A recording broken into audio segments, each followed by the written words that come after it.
Hello good morning friends, मैं विक्रम अग्रवाल आपका D life digital education में हार्दिक स्वागत करता हूं। तो बच्चों, मेरी तरफ से आपको प्यार भरा नमस्कार। तो हम जुड़ लेते हैं अब क्लास के साथ। जैसे आपको पता है बच्चों कि आईटीआई थ्योरी के अंदर हमारा जो पिछला लेक्चर खत्म हुआ था उसके अंदर हम कौन सा चैप्टर पढ़ रहे थे? चुंबकत्व, जिसको बोला जाता है बच्चों मैग्नेटिज्म। तो आपको ये किस नाम से टॉपिक मिलता है? चुंबकत्व और विद्युत चुंबकत्व के नाम से, या मैग्नेटिज्म या इलेक्ट्रोमैग्नेटिज्म के नाम से। तो बच्चों, हम उसी को कंटिन्यू करते हुए, जैसे हमने पिछले लेक्चर में पढ़ा था कि चुंबक क्या होता है, चुंबक कितने प्रकार के होते हैं, स्थायी क्या होता है, अस्थायी क्या होता है, आज हम उसी से रिलेटेड कुछ नियम लेके आए हैं और चुंबकीय पदार्थ के बारे में आपको अध्ययन करवाएंगे। तो बच्चों, हम ज्यादा समय ना लेते हुए हम चलते हैं क्लास के ऊपर। तो बच्चों, सबसे पहले मैंने आपको यह तो बता ही दिया था कि मैग्नेटिज्म मतलब चुंबकत्व और विद्युत चुंबकत्व, चुंबक होता क्या है। तो ये आप पिछला वीडियो देख लीजिए, उसमें आपको पता चल जाएगा सब। तो बच्चों, यहां पर अब सबसे पहले मेरा जो आज का है उसमें प्रेरित विद्युत वाहक बल मतलब इंड्यूस्ड ईएमएफ, कि ईएमएफ कैसे इंड्यूस होता है।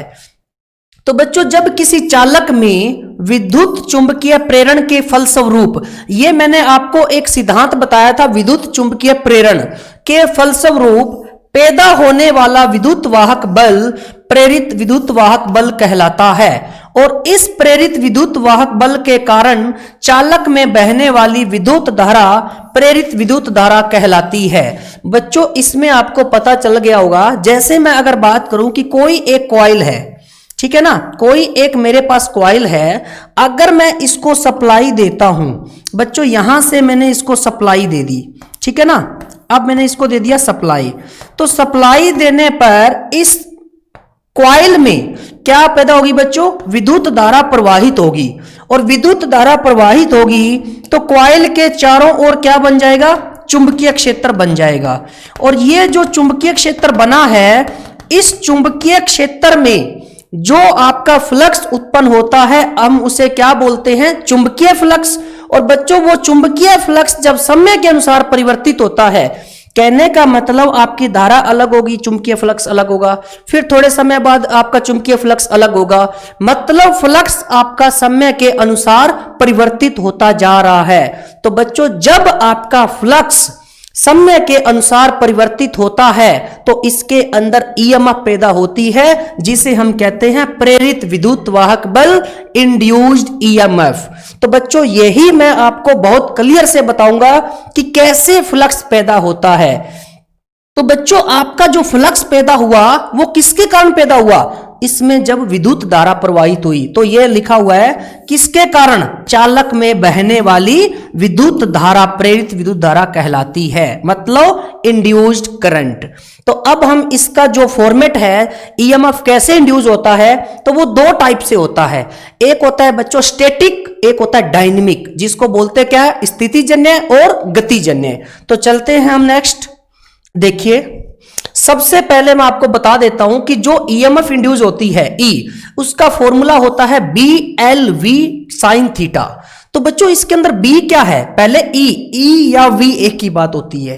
तो ई होता है प्रेरित विद्युत वाहक बल, जिसको इंड्यूस्ड ईएमएफ बोलते हैं। तो बच्चों, वोल्टेज किसमें होती है? वोल्ट में।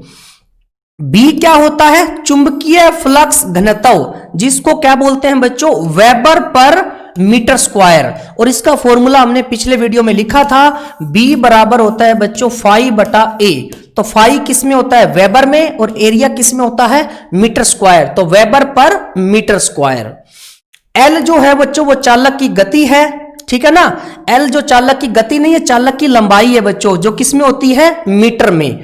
और V जो है ये चालक की गति है, जो मीटर पर सेकंड में होती है। तो L बच्चों यहां से नाम से ही पता चल रहा है क्या होगी? लेंथ, जिसको बोला जाता है लंबाई। और साइन थीटा बच्चों क्या होता है? चालक की गति दिशा और चुंबकीय फ्लक्स की दिशा और चुंबकीय फ्लक्स की दिशा के बीच के कोण की ज्या, साइन। बच्चों, जो आपका चुंबकीय फ्लक्स की दिशा होती है और गति की दिशा होती है, तो जब उसके बीच का जो कोण होता है उसको हम किससे दर्शाते हैं? साइन थीटा से। तो आपको फॉर्मूला याद होना चाहिए, E बराबर BLV साइन थीटा। तो बच्चों ये फॉर्मूला आपका डायरेक्ट कई बार क्वेश्चन में आ जाता है। साइन थीटा की जगह कोस थीटा कर देगा, बी की जगह बी स्क्वायर कर देगा, 4 फॉर्मूले बना देगा और आपसे क्वेश्चन का आंसर पूछ लेगा। तो आपको याद होना चाहिए ई बराबर क्या होता है, B L V sine theta. Okay, next. अब देखिए मैंने अभी बताया था कि जो आपका प्रेरित होता है विद्युत वाहक बल वो बच्चों 2 टाइप का होता है। कितने टाइप का? 2 टाइप का। मैंने बोला था कौन कौन सा?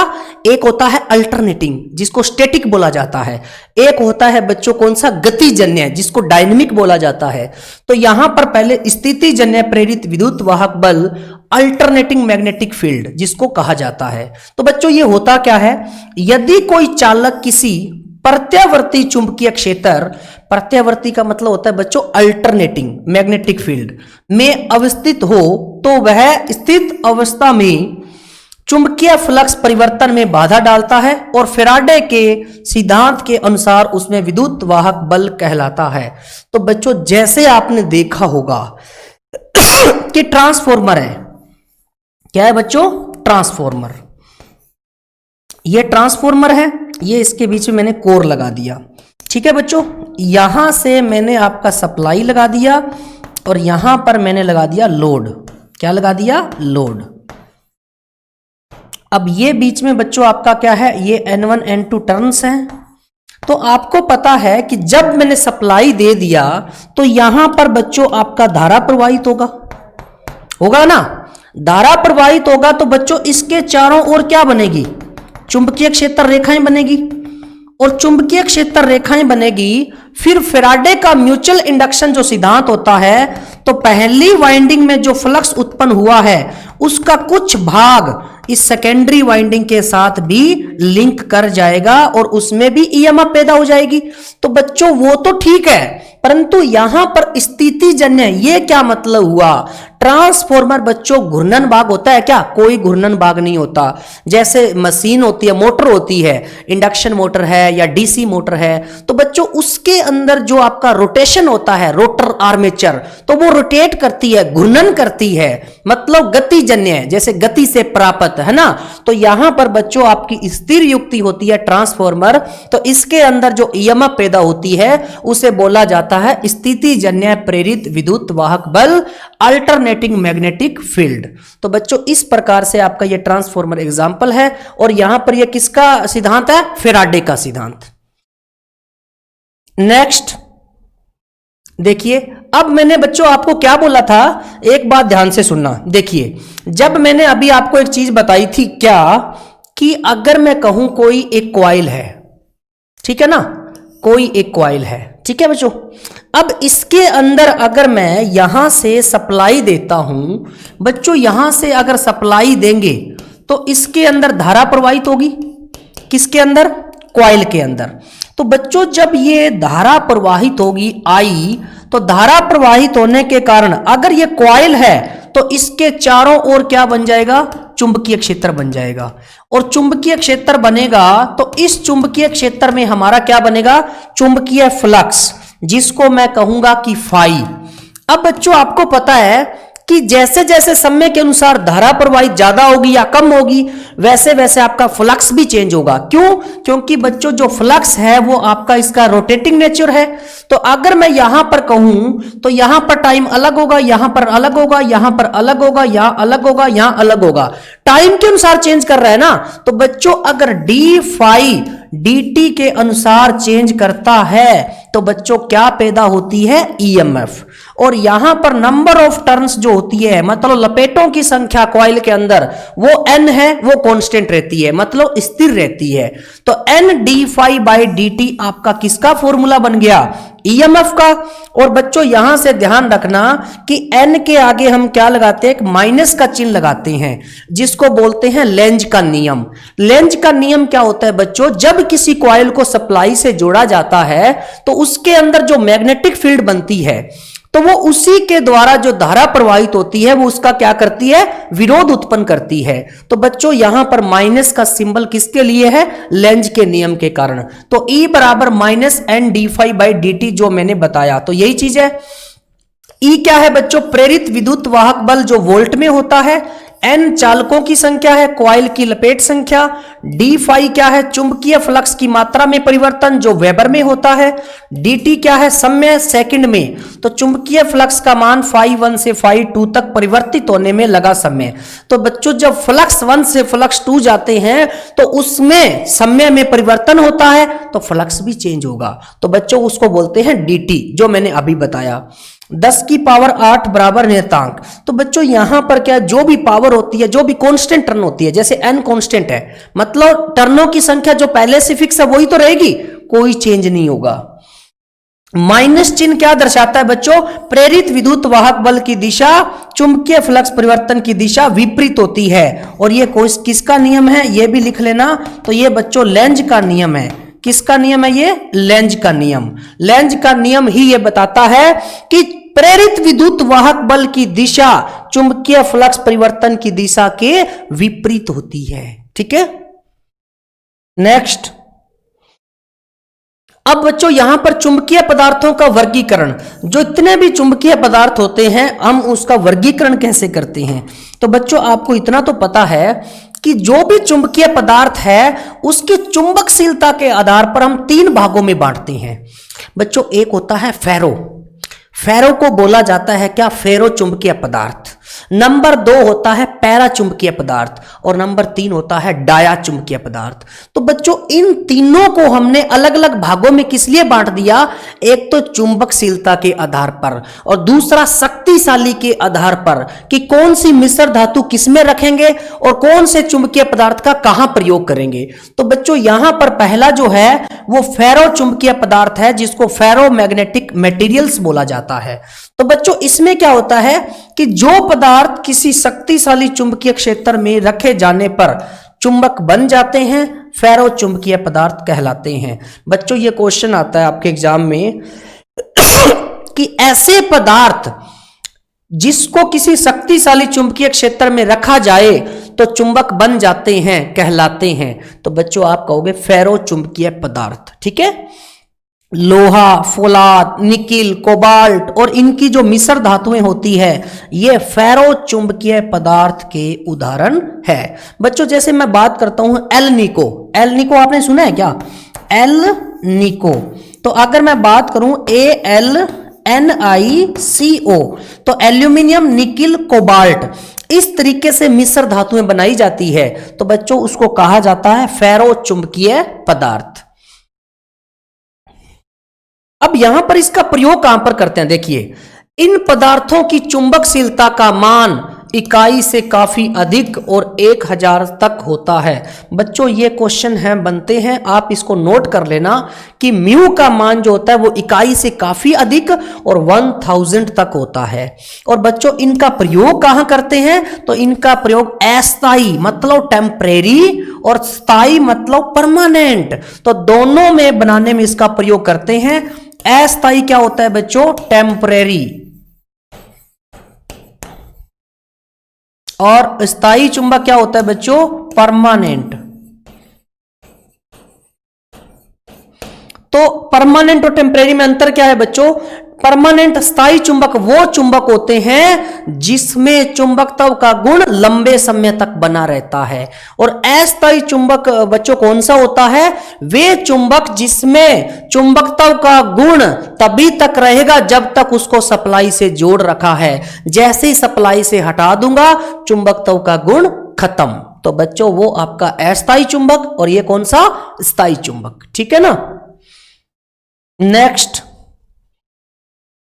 अब बच्चों दूसरा आता है पैरा चुंबकीय पदार्थ, जिसको पैरा मैग्नेटिक मटेरियल्स बोला जाता है। यह क्या होता है, देखिए जो पदार्थ किसी शक्तिशाली चुंबकीय क्षेत्र में रखे जाने पर चुंबक तो नहीं बनते परंतु उनमें से गुजरने वाली चुंबकीय बल रेखाओं की संख्या में वृद्धि अवश्य होती है, पैरा चुंबकीय पदार्थ कहलाते हैं। बच्चों अभी हमने फेरो पढ़ा, फेरो के अंदर क्या था, जब हम उस पदार्थ को एक शक्तिशाली चुंबकीय क्षेत्र में रख रहे थे तो चुंबक ही बन जाते थे। यहां पर क्या कहता है कि बच्चों चुंबक तो नहीं बनता परंतु जो आपकी चुंबकीय बल रेखाएं हैं, मैग्नेटिक फील्ड लाइंस हैं, उनके अंदर की संख्या में क्या हो जाएगी, वृद्धि हो जाएगी। तो बच्चों तांबा हुआ, तांबा किसको बोलते हैं? कॉपर को। एल्यूमिनियम, प्लेटिनम, चांदी, चांदी सिल्वर को बोलते हैं। वायु आदि पैरा चुंबकीय पदार्थ है। बच्चों वहां पर क्वेश्चन आता है इनमें से कौन सा पैरा चुंबकीय पदार्थ है? तो बच्चों वहां पर तांबा, एल्यूमिनियम, प्लेटिनम और लास्ट में उपरोक्त सभी। तो आपका आंसर आ जाएगा उपरोक्त सभी, या फिर इनमें से एक दे देगा, तीन कोई और दे देगा तो पूछेगा इनमें से कौन सा पैरा चुंबकीय पदार्थ है। तो बच्चों किसी तरीके से भी क्वेश्चन पूछ सकता है वो। इन पदार्थों की चुंबकशीलता का मान इकाई से कुछ अधिक होता है और इनका प्रयोग चुंबकीय मिश्र धातु बनाने में किया जाता है।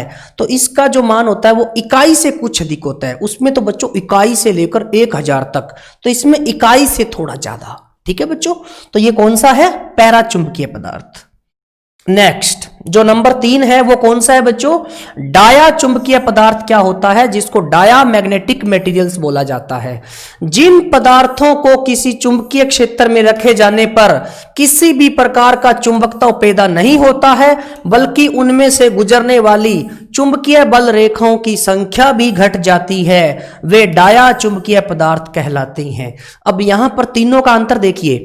फेरो में क्या था? जब हम उस पदार्थ को शक्तिशाली चुंबकीय क्षेत्र में रख रहे थे तो बच्चों चुंबक बन जाता था। फिर हमारे पास आया पैरा। पैरा के अंदर जब हम रख रहे थे, किसको? चुंबकीय क्षेत्र में रख रहे थे ना, तो बच्चों वहां पर चुंबक तो नहीं बल रहे थे, परंतु चुंबकीय बल रेखाओं की संख्या में वृद्धि हो रही थी। अब ये क्या कह रहा है डाया?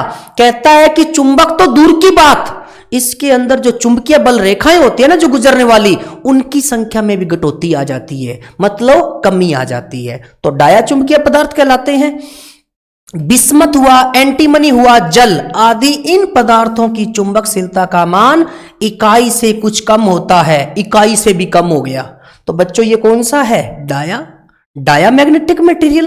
तो मैं कह सकता हूं कि बिस्मथ, एंटीमनी, जल। तो बच्चों वहां पर क्वेश्चन क्या आएगा? कौन से चुंबकीय पदार्थों की चुंबकशीलता का मान इकाई से भी कम होता है? तो बच्चों आप कहोगे डाया चुंबकीय पदार्थ। ठीक है ना। नेक्स्ट, तो बच्चों वो थे आपके चुंबकीय पदार्थ, वो आप ध्यान से कर लेना बच्चों नोट।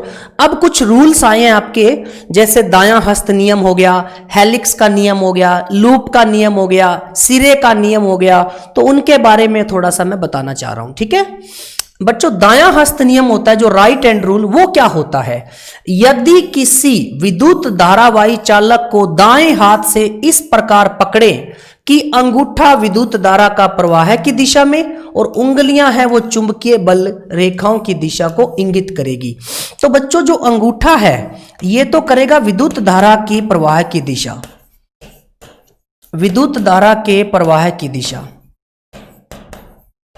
ठीक है, और अंगूठा तो चलो मान लिया। अब जो ये उंगलियां हैं, उंगलियां बच्चों क्या करेगी? उंगलियां जो है वो चुंबकीय बल रेखाएं कह सकते हैं या मैग्नेटिक फील्ड कह सकते हैं। तो चुंबकीय बल रेखाएं कह सकता हूं। तो क्वेश्चन क्या आएगा कि दाएं हस्त नियम के अनुसार उंगलियां इंगित करती है। तो क्वेश्चन ऑप्शन ए विद्युत धारा प्रवाह की दिशा, बी चुंबकीय बल रेखाओं की दिशा, सी ईएमएफ की दिशा। इस तरीके से 4 ऑप्शन बनाएगा तो आपका आंसर हो जाएगा चुंबकीय बल रेखाएं। तो बच्चों बहुत सिंपल है, जैसे हम राइट हैंड रूल पढ़ते हैं ना, तो बच्चों यहां पर इसके मैंने ऐसे पकड़ रखा है, ये ऐसे पकड़ रखा है। तो अंगूठा जो होगा ना बच्चों, ये मैंने क्या दिखाया है? ये चुंबकीय क्षेत्र दिखाया है।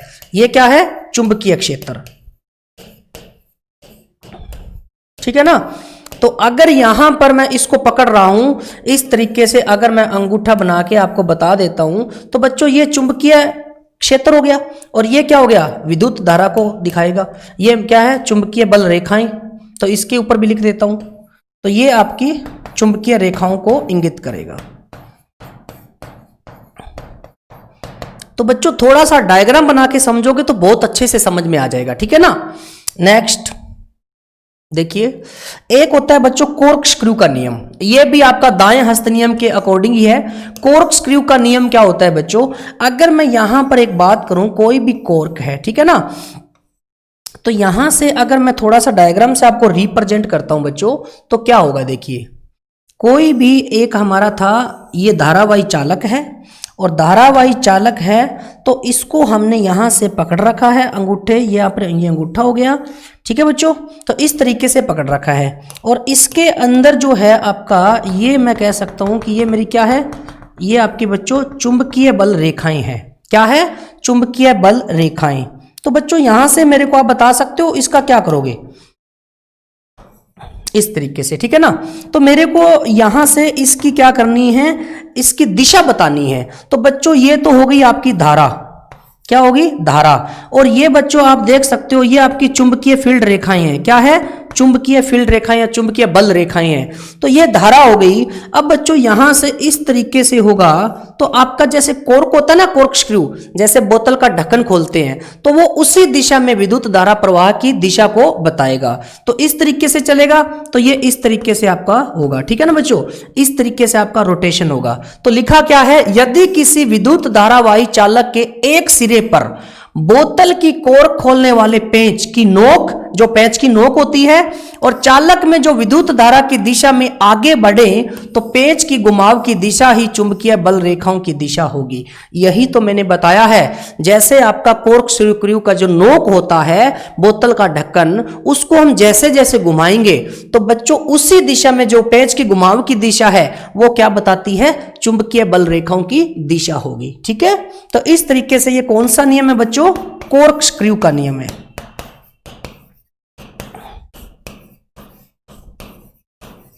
ठीक है, नेक्स्ट अब आपका आया है बच्चों विद्युत धारावाही लूप का नियम।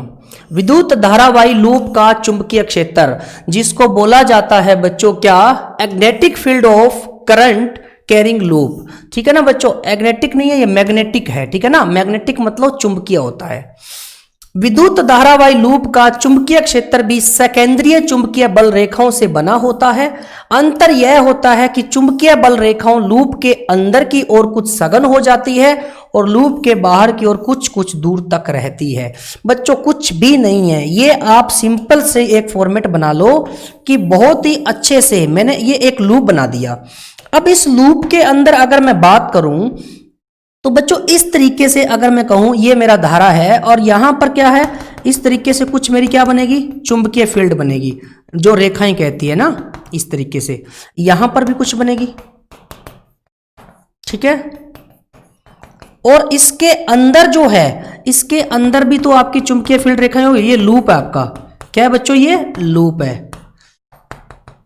तो जो अंदर वाली है उसका तो एरिया फिक्स है, ये बाहर वाला होगा इसका कुछ एरिया आप बढ़ा सकते हो ना। तो बच्चों यहां से अगर मैं बात करूं इस तरीके से, ये आपकी क्या है, ये आपकी चुंबकीय फील्ड रेखाओं की दिशा है। तो इस तरीके से आप गए और यहां पर अगर मैं बात करता हूं तो इस तरीके से आपकी चुंबकीय फील्ड रेखाएं हो जाएगी। तो बच्चों यहां से आपका ये करंट है। तो ये मैं कह सकता हूं कि चुंबकीय बल रेखाओं की दिशा है, ये आपकी चुंबकीय बल रेखाएं हैं, और ये क्या है, ये धारा है।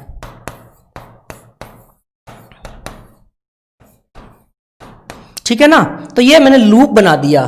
तो लूप के बाहर की ओर कुछ दूर दूर रहती है और इसके अंदर कुछ सघन हो जाती है, मतलब अंदर वाली तो आपकी यहीं से ऐसी होगी, इस तरीके से। ये आपकी क्या है, चुंबकीय फील्ड रेखाएं ही है। तो ये बच्चों होता है लूप का नियम, जो लूप का चुंबकीय क्षेत्र बोलते हैं। तो बच्चों आप इसको बहुत अच्छे से समझ सकते हो, ठीक है ना। नेक्स्ट देखिए, विद्युत धारावाही सोलेनॉइड बोलते हैं बच्चों कोई क्वाइल जो होती है, ठीक है ना। अगर मैं कोई क्वाइल लेता हूं तो उसको सोलेनॉइड बोल देता हूं, जैसे रिंग का आकार हो गया, छल्ला जो बोलते हैं। तो बच्चों ये होता क्या है, magnetic field of A current carrying solenoid. विद्युत धारावाही सोलेनॉइड अथवा क्वाइल, ये देखो क्वाइल होती है ना, का चुंबकीय क्षेत्र लगभग छड़ चुंबक के समान होता है। सोलेनॉइड का एक सिरा उत्तरी ध्रुव की भांति और दूसरा सिरा दक्षिणी ध्रुव की भांति कार्य करता है। इसकी ध्रुवता निम्न में से किसी एक भी नियम से ज्ञात की जा सकती है।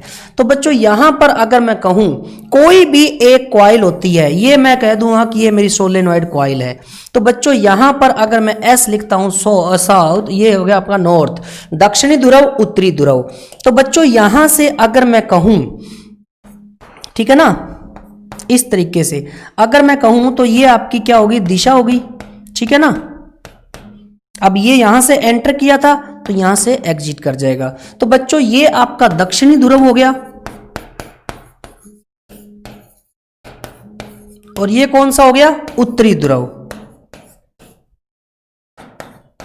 ठीक है ना। तो अब ये बताना है कि कौन उसको उत्तरी ध्रुव को इंगित करेगा और कौन दक्षिणी ध्रुव को।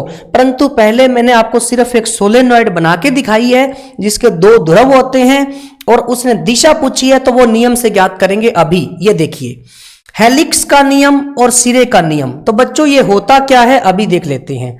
ये देखिए हेलिक्स का नियम, तो बच्चों यहां पर आपके पास आया है हेलिक्स का नियम। तो हेलिक्स का नियम होता क्या है, हेलिक्स का नियम, तो मैंने एक डायग्राम बनाया हुआ है बच्चों, बहुत अच्छे से देखिएगा, ये डायग्राम है हेलिक्स का नियम। तो ये बच्चों आपका मतलब साउथ है तो कौन सा होगा, दक्षिणी ध्रुव, और ये नॉर्थ है तो ये कौन सा ध्रुव होगा, उत्तरी ध्रुव, ठीक है। और ये आपकी एक सोलेनॉइड है बच्चों, ये आपने इस तरीके से ऐसे पकड़ रखा है दाएं हाथ से, तो ये अंगूठा है और ये आपकी उंगलियां हैं और ये बच्चों क्या है, सोलेनॉइड है। तो बच्चों मैं इस तरीके से आपको बता सकता हूं, इस तरीके से उसने पकड़ रखा है, ठीक है ना। अब यहां से अगर एंट्री है, यहां से तो एग्जिट। अब बच्चों एक बात बताओ मेरे को, हेलिक्स का नियम होता क्या है, तो मैं आपको बता देता हूं कि हेलिक्स के नियम के अनुसार यदि सोलेनॉइड को दाएं हाथ से इस प्रकार पकड़े कि उंगलियां सोलेनॉइड में से विद्युत धारा के प्रवाह की दिशा को दिखाएं और अंगूठा जो है वो उत्तरी ध्रुव को इंगित करेगा। तो बच्चों जो यहां से उसने बहुत बड़ी बात बोल दी है कि उंगलियां जो होगी वो बच्चों दिखाएगी चुंबकीय बल रेखाएं, जो मैं कह सकता हूं उसके कारण विद्युत धारा प्रवाहित होती है। तो ये लो विद्युत धारा, विद्युत धारा, और ये जो अंगूठा है ये क्या दिखाएगा बच्चों, उत्तरी ध्रुव, उत्तरी ध्रुव।